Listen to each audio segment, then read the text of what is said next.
नमस्कार, स्वागत है आप सभी को। आज की विषय है बुधवार विनायक जी की गाथा। एक समय की बात है, एक नगर में एक साहूकार अपनी पत्नी के साथ रहता था। वे दोनों पूजा पाठ दान आदि नहीं करते थे।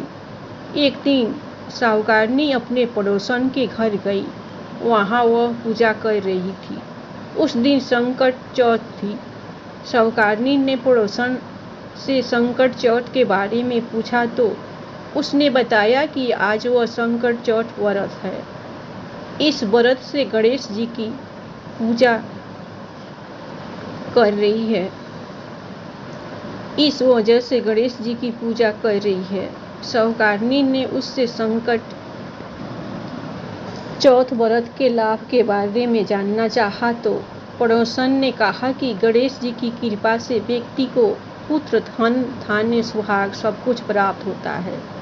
इस पर साहूकारनी ने कहा कि वह माँ बनती है तो सवा से तिलकुट करेगी और संकट चौथ व्रत रखेगी। गणेश जी ने उसकी मनोकामना पूर्ण कर दी। वह गर्भवती हो गई।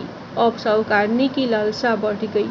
उसने कहा कि उसे बेटा हुआ तो 2.5 से तिलकुट करेगी। गणेश जी की कृपा से उसे पुत्र हुआ। तब उसने कहा कि यदि उसके बेटे का विवाह हो जाता है तो वह 5.25 से तिलकुट करेगी। गणेश जी के आशीर्वाद से उसके लड़के का विवाह भी तय हो गया। लेकिन साहूकारनी ने कभी भी न संकट व्रत रखा और न ही तिलकुट किया। साहूकारनी के इस आचरण पर गणेश जी ने उसे सबक सिखाने की सोची। जब उसके लड़के का विवाह हो रहा था तब गणेश जी ने अपनी माया से उसे पीपल के पेड़ पर बैठा दिया। अब सभी लोग वर को खोजने लगे। वर न मिलने से विवाह नहीं हुआ। एक दिन साहूकारनी की होने वाली बहू सहेलियों संग दुआ लाने जंगल गई थी। उसी समय पीपल के पेड़ पर बैठे साहूकारनी के बेटे ने आवाज लगाई, ओ मेरी अधब्याही। यह सुनकर सभी युवतियाँ डर गई और भागकर घर आ गई। उस युवती ने सारी घटना माँ को बताई। तब वे सब उसे पेड़ के पास पहुँचे। युवती की माँ ने देखा कि उस पर तो उसका होने वाला दामाद बैठा है।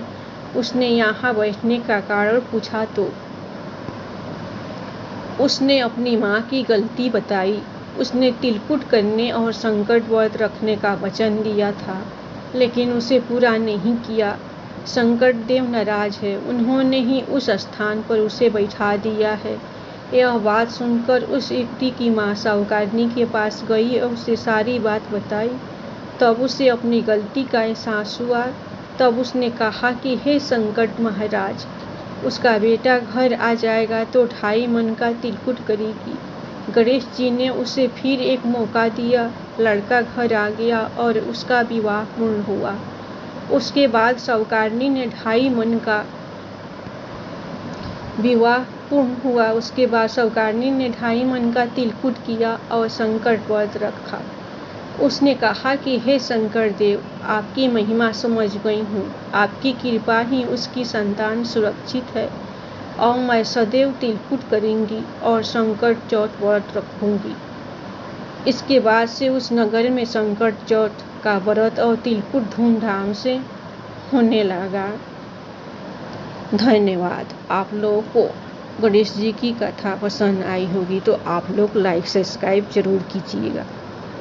जय गणेश देवा।